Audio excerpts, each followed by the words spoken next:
All right, so back from the break, and we're gonna hop into the Miami Marlins. Honestly, this team's super exciting. We always talk about the high-end pitching of this team, but just the absolute lack of a bat, and that's what we saw in 2022. This team went 69 and 93. Sandy Alcantara went out and won the Cy Young Award. He won it pretty convincingly too, through a ton of innings. He lasted a while. Uh, and then all their offensive signings that were supposed to help the team did absolutely nothing. I think it's a fair recap of the 2022 Miami Marlins. That's valid. Yeah. All right. So, Tom, can you talk us through the offseason acquisitions and departures? Yep. So not we. The Marlins acquired JT Chargois. Damn it! Damn it! Okay, I'm sorry. JT Chargois. Chargois. Okay.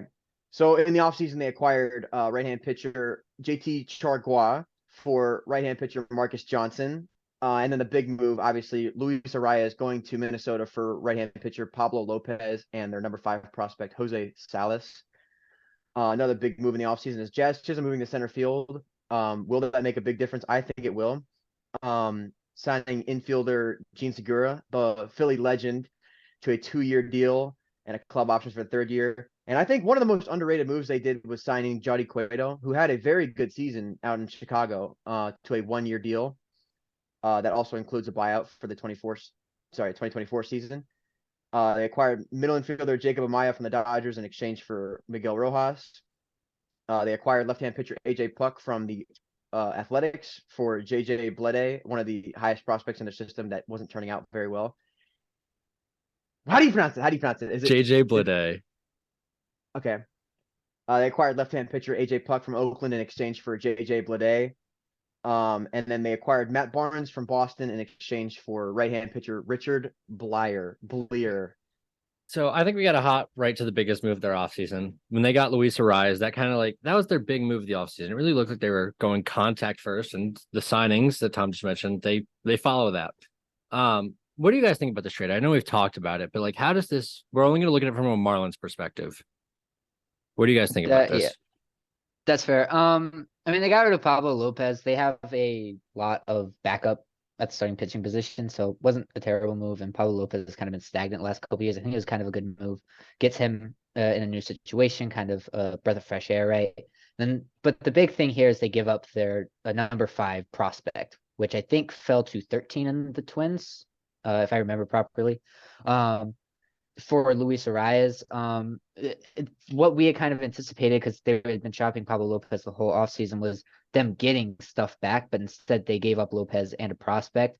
Yeah, they got a better guy. They get the AL batting title or AL batting champion in Luis Arias, but I think we were kind of expecting them to get more incoming, kind of like and get outfield, which I guess they ended up getting when they traded for Luis Arias. They put Arias at second. They're gonna have Gene Segura play third, and then they shoot Jazz out to the outfield. So I guess they get another outfielder.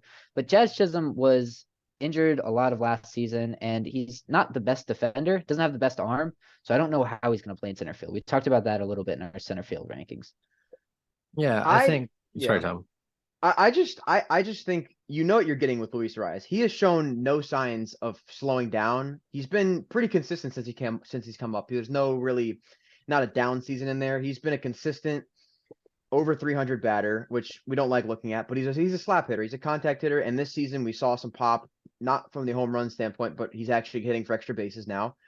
I like this move. I think there's so much talent on the pitching side for the Marlins that you needed to go out and get a bat. And I think Luis Arias might fit in this lineup pretty well. I'm not sure what the Marlins are looking for here, but I think replacing one of your number 2 pitcher with one of the best hitters in baseball is pretty good for an offseason move. Yeah, I think this trade would have been a lot better if the Marlins didn't also give up a prospect in it. I think the other move that Tom mentioned, Johnny Cueto, that happened like right before the trade happened. So it was kind of like, all right, they got Cueto, Lopez is gone. That AJ Puck they just acquired from Oakland for JJ Bleday. I think it's a really interesting move because JJ Bleday was like a touted prospect in the outfield, and they need offense. And then the guy had a rough like 200 at bat sample size, and they're like, all right, we're done. Go to Oakland, go die, and they got AJ Puck. Yeah, I mean that is true, but we'll get in more of this. But I think their outfield is pretty stacked, and I don't want to say stacked as in like already established stacked, but there are 4 guys in this outfield that have potential to be stars, and who have already proven to be stars. I mean I'll talk about them actually just really quick. You got Avasael Garcia, who was very good 2 seasons ago and before. You got Brian De La Cruz, who is bound to break out. Jazz Chisholm. And then you got Jesus Sanchez, which is a guy, I don't know if a lot of people know about him, but he hits the ball very far and very hard. It's just a matter of whether he can make that adjustment and become more of a, contact hitter. Yeah. I think their outfield is probably their, I guess, like highest ceiling is in terms of production. I'm going to run through the lineup real quick. So every day, leading off, Luis Arraez, second base. Got Gene Segura at third, which contact right there.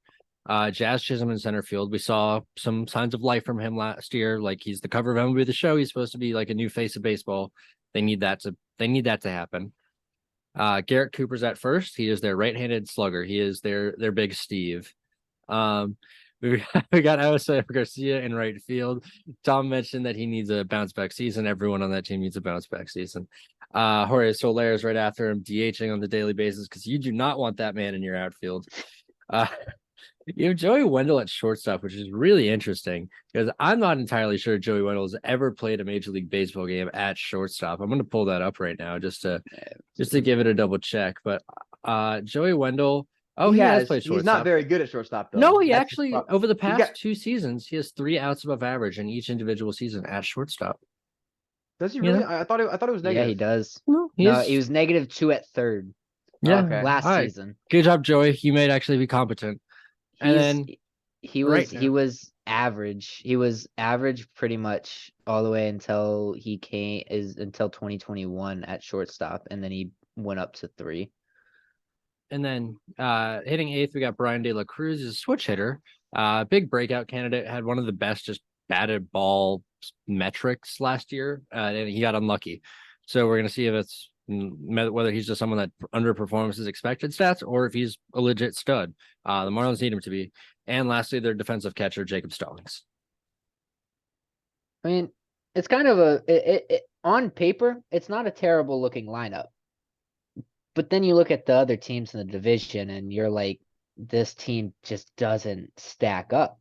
And so let's assume that all these players play to their ceiling, right? Even then, I don't know if this team beats out the Phillies or the Braves or the Mets unless all of them play to their floor. Like, it's gonna be hard for this team to make the playoffs because Padres and Dodgers are probably locked up somewhere over there. Obviously, the Central's gonna get a team, and then you have the top half of this division. So it's gonna be hard for the Marlins to make it into the playoffs this year. Yeah, I think like the issue with last year is that instead of like everyone like performing average or something, they all just hit the floor. Like the poop was flying all over the fan. It goes spinny, and then just the pitching rotation was actually pretty good. It was one of the best in baseball. I think it was a top 10 in pretty much everything for starting rotation. The bullpen was rather lackluster. It's just this offense needs to make some progression, and Jazz Chisholm needs to be healthy. I think if you want to talk about it just a little bit, my most important for them, if I can't do every single bat in the lineup, is Jazz Chisholm. And Stabs, you mentioned the idea of a floor and a ceiling. That is an exercise I wanted to do for each team. What's the floor for this team? Like record wise? Yeah.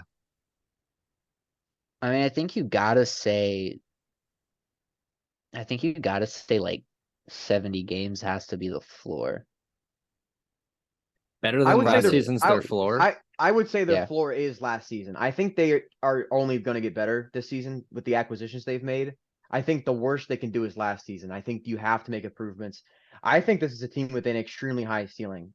On the contrary, obviously, I think they can be a team that can maybe hit 85 wins. Is that exaggeration? I don't think it is. I think if you're getting production, You get a breakout from Brian De La Cruz. You go back, you get a breakout from Jesus Luzardo, who is also itching to break out. We could talk about that one later. If you get comeback seasons from the four guys that I'm talking about here, I mean, guys you got a lot of guys on this team that have succeeded in the past. You got Jorge Soler, Garrett Cooper, Vasil Garcia, and Trevor Rogers. All these guys have done well in the past. Last season was just not it. So if it can all click simultaneously for this team, it's a pretty good team, and this team could sneak into the playoffs backside if everyone else hits their floor and they hit their ceiling. And so, Steps, do you kind of agree with the 85 win ceiling? Because I think I'm a little bit lower on the Marlins, in all honesty. I think they're more of a I think 500 team at best. I would agree with that. I think Tom's the only one out of us three, at least, that are high on this Marlins team, especially since they are playing in the NL East. So they're gonna have to go up against the Phillies and the Mets and the Braves multiple times. So I don't see them being an 85 win team. I don't. I think the other issue that comes with that is they will have to play every team. So they're going to play like That Mets, is true, Phillies, too. Braves a little bit less than normal, but that means they're going to get introduced to the four weapons of the West. They're going to have to face the AL West. They're going to have to face the AL East. They do get to play the Centrals. Um, oh, and then like sure, put the Marlins in the NL Central and maybe they're competing for something. But I would agree with that. I would, I would say that the Marlins ceiling is kind of like an average Brewers, if that makes sense. Yeah. I mean, you can go back and look at every individual player on this team and look at their best season, and their percentiles were all red. I mean, if you can get half the Stevs, don't look at me like that. Don't look at me like that, Stevs. Nope, you're a hater. I'm Trevor not. Rogers. You can't take Nope. you can't take the upside of a sample size and say all of these players are gonna be like, you can't do that. They also have Yes, to you click can. together as a I mean, Yes, you okay. can. They also have to click together as a team, right? So if all those things are moving at a good pace and on target, right? All of them are they're getting in. They have to work as a team, and I don't know if that's going to happen. They're also, again, I just don't see this team making the playoffs. They could win 85 games, but they're not better than the Phillies, they're not better than the Mets, and they're not better than the Braves. I mean, I'm going to try and do this as fast as I possibly can, but this starting rotation in Sandy Alcantara, Jesus Luzardo, Johnny Cueto, Edward Cabrera, and Trevor Rogers. Man, there's so many Rogers. Anyways, Trevor Rogers. If you get Trevor Rogers to go back to what he was last season or even a season before, that's one of the best starting rotations in all of baseball, if not the best. I mean, this is the only reason that they're not regarded as one of the best is because they don't have the offense to actually win them games. And now you have all these potential players to break out on offense. I don't see why they don't shock the world and do go above 500. Yeah, I think the problem is where you're counting on too many breakouts. I Like, mean, sure, so there might be a couple. Like, I'm a high believer in Brian De La Cruz. I like him. yeah, I'm a big Jesus lizard person. yeah. He'd be walking in the sandals. Like, I think I I believe in what that September sample size was last year. I believe in that sweeping slider. What's up, Steps? No, you keep going. I'll go after you. This is a Marlins hater. Go ahead. Um, I like that he throws his pitches similar to Sandy Alcantara. Like he's mixing up pitches, he's mixing up location, and he really he jams right into the four seam fastball, which I think is beneficial to getting soft contact. We saw him last year struggle with hard exit velocities. If he can fix that, then it'll be beneficial to him. This is Jesus Luzardo. Obviously, we have Snatty, but like I want to buy into this team, but I can't. I'm buying. I'm in. I'm exactly on Brad's. I like the team. On paper, I said it. It's a great team. It's just not a playoff team yet. They go through and somehow they're close to a playoff spot, a wild card spot, and they go out and make a move and try and get somebody big. That's definitely a good move. The rotation itself is amazing. But then you kind of look at the lineup that we've been talking about, and there's a lot of injury concerns I see. Like Jorge Soler, I'm concerned with his injury history, and I don't. There's a lot that you're banking on that this team is going to hit their ceiling, but I don't see them hitting their ceiling. Before we go into our final predictions, obviously, I just want to cover I was looking at EV Analytics, another website that does projections. The Marlins have the 7th best bullpen in baseball. They have one of the best rotations in baseball. I'm not saying everyone's reliant on breakouts all across the board, because you're going to get consistency from pitching. The Marlins are a consistent pitching team. They are always going to be good at pitching. You need one or two players to come back. You need Jorge Soler to hit 30 home runs. You need Avisaíl Garcia to, at least do something on the offensive side. You need to get a full season of health from Jets. You don't need all of them to happen, but you need some of them to happen. And I believe that with the additions of Gene Segura, I mean, Gene Segura is not like an offensive powerhouse, but I mean, you also got guys now in Luis Arias, and this is a scrappy team, and I think that the offense is going to click this season, and you only need a couple pieces for that. I definitely think they're gonna mesh well, and I think they're gonna be a fun team to watch. But I don't see them making the playoffs. They But also have to go back to the old jerseys. That will fix them. aren't they bringing back the Florida Marlins, baby. Florida Yeah. Marlins blues? It's beautiful. Yeah. If they go back, I guarantee you they're going to be good. But without further ado. Nope. I Stevs? think we have prospects to talk about first, Tom. Okay. The only really big one I want to touch on is Yuri Perez. They have Jordan Gershon, who they got in the middle of 2022, but I'm kind of out on him. He hasn't performed through the minors. He's going to be a bench bat. That's the other thing I want to mention. The bench, not deep. Anyways, Yuri, he's 6'7" with insane control, and he's 19. That's scary. He's ridiculous. He's got a really good fastball that has good control. It's up to 96 to 98 consistently. We saw what he could do in the Futures game last year. A good changeup, a good slider. I think the Marlins can produce pitching. And someone's going to get hurt at some point. Hopefully it's not Snatty. And Yuri Perez is going to come up. Or get traded, and they maybe get a bat. And Tom's magical wet dream of them making the playoffs happens. I just think there's so much going on here. And I want to be the guy that was like, man, I should have listened to Tom before the insane Marlins 2023 run happened. And I'm not just banking on that. I'm banking on the fact that there is a lot of talent on this team and a lot of potential. They're just oozing with potential, man. I really need to see it. I'm excited. All right, Stevs. All right, I'll kick it off. So standings wise, obviously I have them fourth in the NL East, have them going 77 and 85. MVP, I feel like it has to be Sandy. He's kind of the centerpiece of this Marlins franchise along with Jazz. Cy Young will then also go to Sandy at that point. Most important, I don't want to say Sandy again because it's probably going to be Jazz. His injuries and stuff like that, he needs to come out. He needs to play a decent center field. And he needs to put all the pieces together to have a healthy and very good season. And then breakout player, we talked about him a bunch. It's Brian De La Cruz. We mentioned him a bunch of times at this point throughout all of our episodes. His percentiles are off the charts, and everything is pointing to him having a breakout season in 2023. I mean, so I had the record at 83 and 79. That's closer to the ceiling that I listed them as, but I think it's more than likely it can happen. It can happen. The team MVP is going to be Sandy against Natty. He's just very good. I mean, he's going to provide the innings. He's going to last a long time out there. And that's what you need from your starting pitcher one. That's what you need from your ace. As for most important player, I kind of split it between Jazz and Jorge Soler, both two players with all-star potential that also struggle with injuries. If you can get a full season out of one of the two, they're going to produce all offensively, and that's what you need. As for Cy Young, Sandy, again, it's pretty easy to go on Sandy every time. But for my breakout, I had it split between Brian De La Cruz and Jesus Luzardo. I think both of them are bound for a breakout, and I'm nearly 100% confident that both of them will have a very good season. I am not nearly as high on the Marlins as you guys are. I have seen what they have been the past couple of years, and it just feels like there's other teams primed in the National League to succeed, right? In order for the Marlins to succeed, that would mean the Giants, the Diamondbacks, the Cubs, and to some degree the Phillies all fail.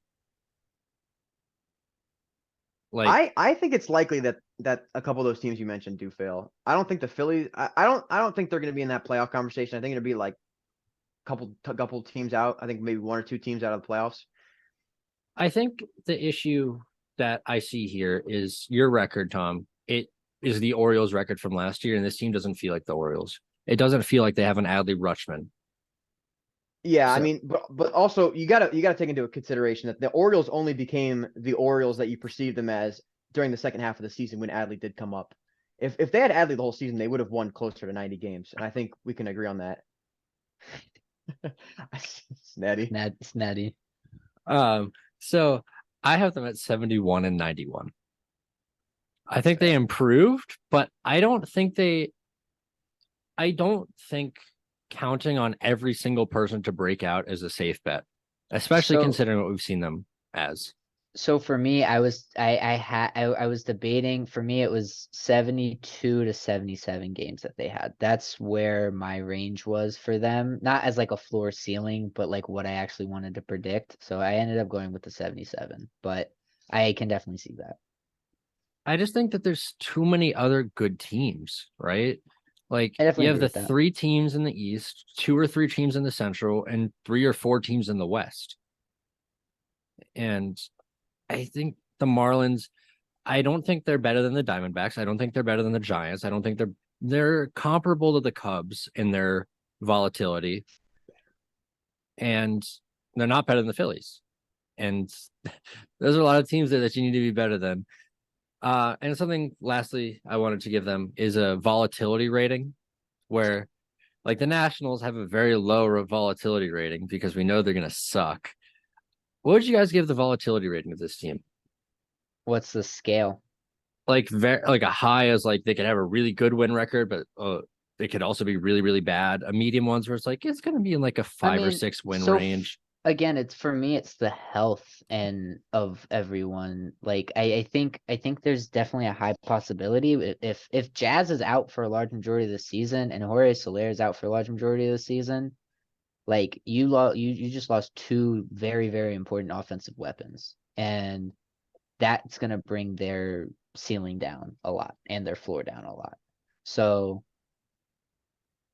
I don't see how that's volatility, but like by volatility, I mean like given the roster given, is there like an extremely high ceiling and a very high low floor?